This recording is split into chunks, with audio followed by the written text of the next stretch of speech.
The heart monitor was beeping slower now. Marlon Brando was dying, and everyone in that UCLA Medical Center room knew it. His son Christian sat by the bed, holding his father's hand, trying not to cry. 3 doctors stood by the monitors watching the numbers drop, and Marlon, barely conscious, opened his eyes one last time and whispered something to Christian that made every medical professional in that room immediately walk out. Not because they were offended, not because it was inappropriate, but because what Marlon Brando said to his dying son was so private, so raw, so devastatingly human that the doctors understood they had no right to witness it. What Marlon whispered in those final 30 seconds changed Christian's life forever. And when Christian finally revealed what his father said 15 years after Marlon's death, it made everyone who heard it realize that Marlon Brando understood something about fatherhood and forgiveness that most people never learn. This is the story of a father's last gift to his broken son, and why those final words mattered more than anything Marlon ever said on screen. To understand why Marlon Brando's final words destroyed everyone who heard them, you need to understand the relationship between Marlon and his son Christian. It wasn't a relationship, it was a tragedy. Christian Brando was born in 1958, the product of Marlon's volatile marriage to actress Anna Kashfi. The marriage lasted less than a year, but the custody battle lasted 12. Marlon and Anna hated each other with a passion that poisoned everything around them. They fought in court. They fought in the press. They used Christian as a weapon against each other. Christian was shuttled between homes like a package nobody really wanted to keep. His mother was an alcoholic and drug addict who would disappear for days, leaving 9-year-old Christian alone in the house with no food. His father was the biggest movie star in the world who was always on location, always busy, always somewhere else. Christian grew up feeling abandoned by both parents. "I was a mistake," Christian said in an interview years later. "My parents didn't love each other. They barely loved me. I was just evidence of their failure." Marlon eventually won custody when Christian was 13, but by then the damage was done. Christian was angry, broken, addicted to drugs and alcohol. Marlon tried to help, sent him to the best schools, got him into therapy, but Marlon didn't know how to be a father. He was Marlon Brando. He knew how to be Vito Corleone, how to be Stanley Kowalski, how to command a screen, but sitting down with his son and just being present, he had no idea how to do that. So their relationship remained distant, polite, formal, like strangers living in the same house. Then came May 16th, 1990, the night that destroyed both of them forever. Christian shot and killed his half-sister Cheyenne's boyfriend, Dag Drolet, in Marlon's living room. Christian claimed it was an accident during a struggle. The prosecutors called it murder. Either way, a man was dead, and Christian went to prison. Marlon testified at Christian's trial, begging the judge for mercy. He took the stand and said the words that would haunt him for the rest of his life. "I think perhaps I failed as a father." The courtroom went silent. Marlon Brando, the greatest actor who ever lived, admitting total failure in the one role that actually mattered. Christian got 10 years for manslaughter, served 5. And during those 5 years, Marlon visited him every single week, rain or shine, sick or healthy. Marlon showed up. It was the first time in Christian's life that his father was actually consistently there. They'd sit in the prison visiting room, separated by plexiglass, and talk, really talk, about Christian's childhood, about Marlon's failures, about regret and forgiveness, and whether it was possible to fix something that broken. "Those prison visits saved my life," Christian said later. "For the first time, my father wasn't Marlon Brando, the actor. He was just my dad, trying, failing, but trying." Christian was released in 1996. The plan was for him to live with Marlon, get back on his feet, rebuild his life. But Christian struggled. The guilt over Dog's death consumed him. He started drinking again, using drugs again, falling apart again, and Marlon, now in his 70s and in failing health, watched his son self-destruct and didn't know how to stop. By 2004, Marlon's health was critical. Decades of obesity, diabetes, and heart problems had caught up with him. He could barely walk, could barely breathe. His doctors told him he didn't have long. Marlon knew he was was dying, and he had one thing left he needed to do. He needed to talk to Christian. On July 1st, 2004, Marlon was admitted to UCLA Medical Center for the last time. His family was called. His children gathered. Christian flew in from Washington State, where he'd been trying to start over. When Christian walked into his father's hospital room, he barely recognized him. Marlon had lost over 100 pounds. His face was gaunt. His breathing was labored. The man who'd once been the most powerful presence in any room was now a fragile shell, barely clinging to life. "Hey, Pop," Christian said, trying to keep his voice steady. Marlon opened his eyes, managed a weak smile. "You came." "Of course I came." Christian sat down next to the bed, took his father's hand. It felt so small, so frail. This was the hand that had commanded stages, that had won Oscars, that had built an empire. Now it could barely squeeze back. They sat in silence for a while. The machines beeped, nurses coming and going, other family members in and out. But mostly it was just the two of father and son, running out of time. Around 4 p.m., Marlon's breathing got worse. The doctors came in, checked the monitors, exchanged looks that said what everyone already knew. This was it. Hours, maybe less. One of the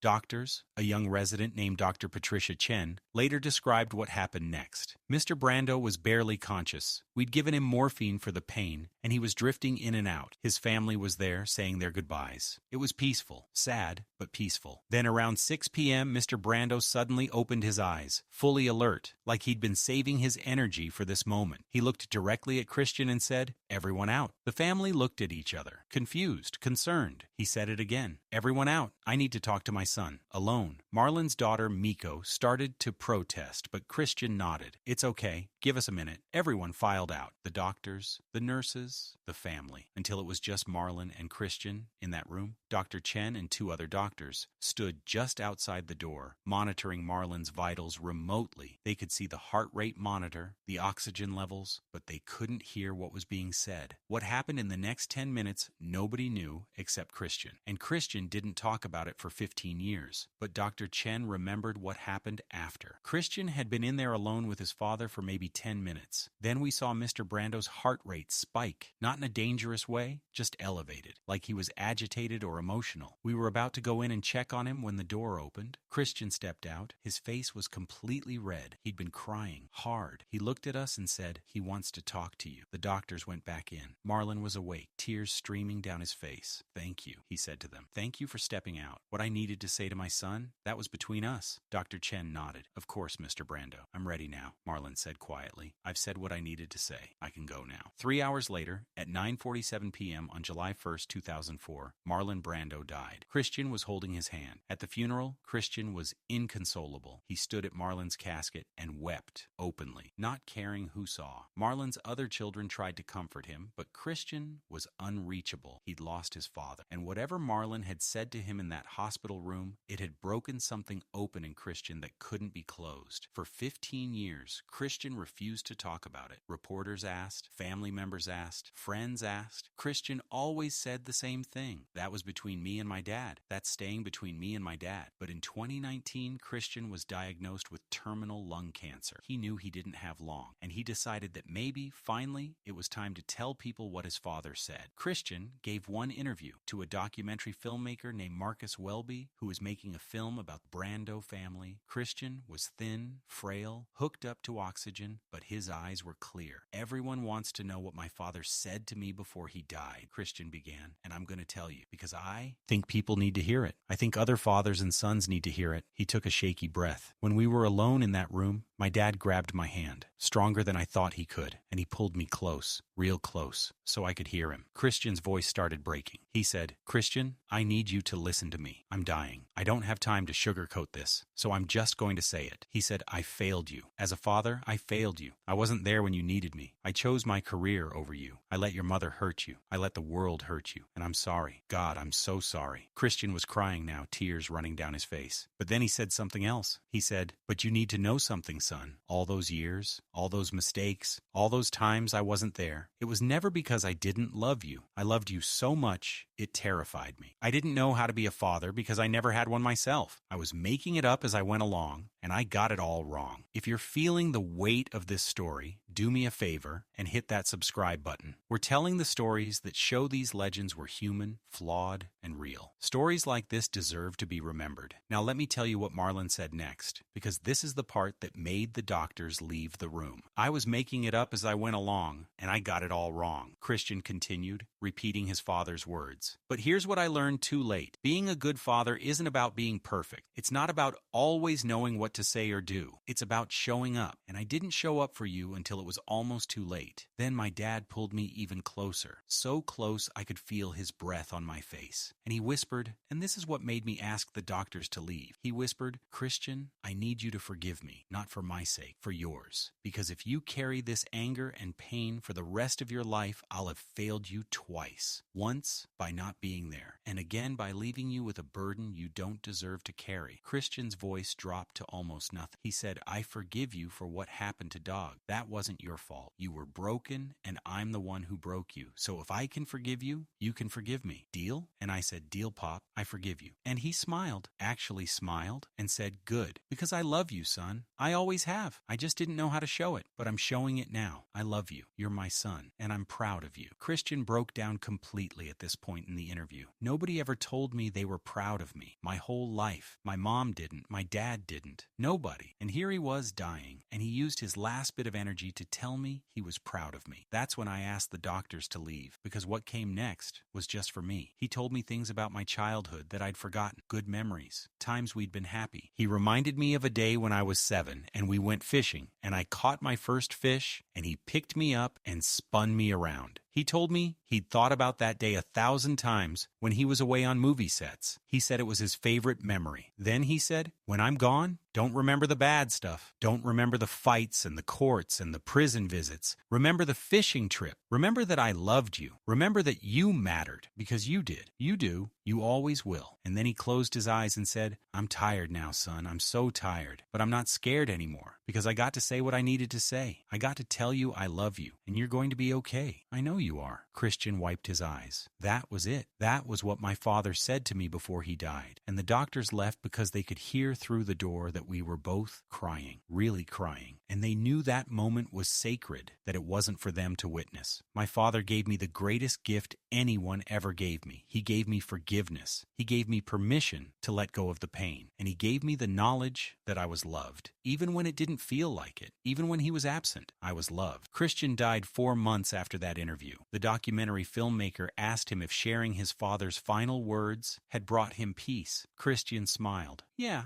it did. Because now other people who have complicated relationships with their fathers know that it's never too late. Even on your deathbed, you can still say the words that matter. You can still make it right. My dad wasn't perfect. He was a terrible father for most of my life. But in those last 10 minutes, he was the best father in the world. And that's what I choose to remember. The documentary aired in 2020, a year after Christian's death. The reaction was overwhelming. Thousands of people reached out to their estranged fathers. Thousands of fathers reached out to their estranged children. Support groups formed around the idea of deathbed reconciliation. Marlon Brando's final words to his son had started a movement because everyone understood something profound from that story. It's never too late to say I love you. It's never too late to ask for forgiveness. It's never too late to be the parent you should have been. Marlon Brando spent 70 years playing roles, but in his final hours, he stopped acting and became real. He became vulnerable. He became human. And in doing so, he taught the world a lesson more powerful than any movie ever could. Dr. Patricia Chen, the doctor who stood outside Marlon's room that day, was interviewed for the documentary. I've been a doctor for 30 years, she said. I've seen thousands of people die, but I've never seen anything like what happened between Marlon and Christian that day. When Christian asked us to leave, we understood. Some moments are too sacred for strangers to witness. Some words are too important to be overheard. That was a father and son having the conversation they should have had 20, 30, 40 years ago, and they were having it with minutes to spare. After Mr. Brando died, I went back into the room to officially pronounce him. Christian was still holding his hand, and he looked at me and said, "Thank you for leaving us alone. My dad just saved my life." I didn't understand what he meant then, but after hearing what Mr. Brando said to him, I understand now. Marlon Brando saved his son's life in those final minutes. Not physically, spiritually. He freed Christian from decades of pain and anger. He He gave him permission to heal, and that's the most powerful thing a father can do for his child. Years later, Marlon Brando's grandchildren were asked what they wanted his legacy to be. Not his movies, not his awards, not his fame. They said, "We want people to remember that Grandpa Marlon proved it's never too late to be honest, never too late to love, never too late to make things right. He wasn't perfect, he made terrible mistakes, he hurt people he loved, but in the end, he chose love over pride. He chose vulnerability over image. He chose his son over his ego. And that's what being human is about." If this story hit you as hard as it hit me, leave a comment below. Tell us about a relationship you want to heal. Share this with someone you need to forgive, or someone you need to ask forgiveness from. These stories matter because they remind us that it's never too late to love, never too late to say the words that matter. Subscribe if you want more stories that show the real humanity behind the legends. Rest in peace, Marlon Brando. You taught us that the greatest performance isn't on screen. It's in the quiet moments with the people we love. And rest in peace, Christian Brando. You carried pain your whole life, but your father's final words set you free. They're together now, somewhere beyond the cameras and the fame and the mistakes. Just a father and son, finally at peace.